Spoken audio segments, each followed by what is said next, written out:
All right? Look, Vegas used to be the place where regular folks could go, have fun, blow a little money, and still leave with your dignity intact. But now, Vegas is basically a vending machine in the desert that shakes your pockets upside down before you even get out your car. Resort fees, parking fees, water that costs more than Wi-Fi, blackjack tables with rules designed to rob you, and one chicken tender basket for $28. So today, we're asking the question nobody wants to admit. Is Vegas even worth it anymore? Because honestly, Phoenix might be eating Vegas's lunch right now. Better prices, better food, better nature, better weather, and you don't need to sell a kidney just to stay 2 nights. Look, Vegas used to be the escape. $5 buffets, $10 blackjack, $40 hotel rooms, free drinks, good times.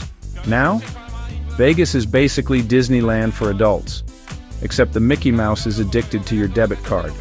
Here's what hits you before you even gamble. $45 resort fee. Even if you never touch the pool, $25 parking. Even if you stay at the resort, $80 dinner. Even if you ordered a salad and a water, $22 margarita. That's 97% ice, $150 show ticket. Even if the entertainer was famous back in 2009, Vegas isn't a vacation. It's a subscription service you didn't sign up for. But Phoenix? That's the sleeper pick.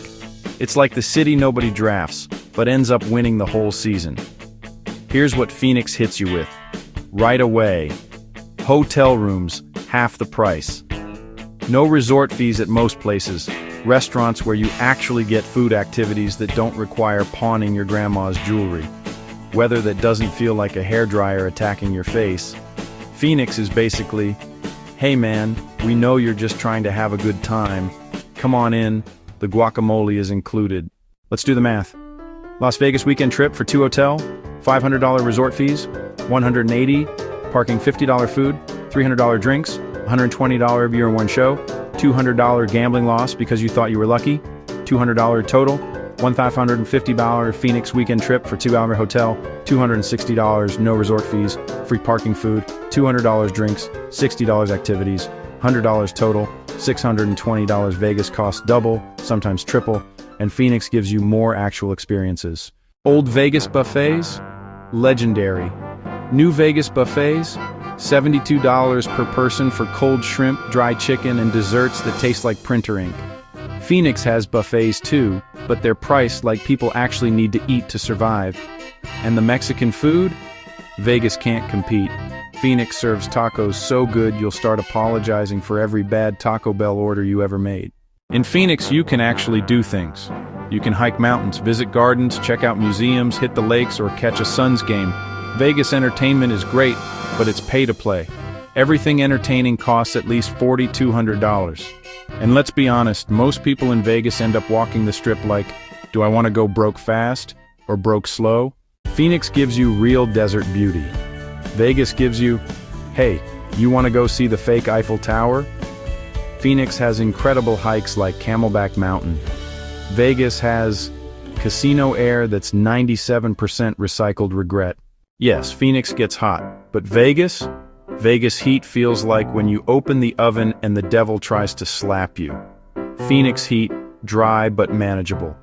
Vegas heat, your eyebrows might melt. In Vegas, most people you meet are tourists or people trying to sell you something. In Phoenix, you meet actual locals, people who live there, people who know the city, people who recommend real good food, not the places from billboards on the strip. Vegas is cool if you have money, patience, and zero expectations of coming home with any dignity left.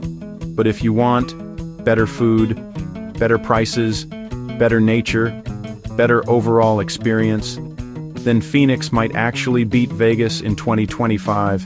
It's cleaner, it's cheaper, it's more relaxing, and honestly, it feels like a real vacation. So what do you think? Is Vegas a scam now? Is Phoenix officially the better choice? Drop a comment, hit that like button, subscribe for more highway traveler POV comparisons, and I'll see you on the next trip.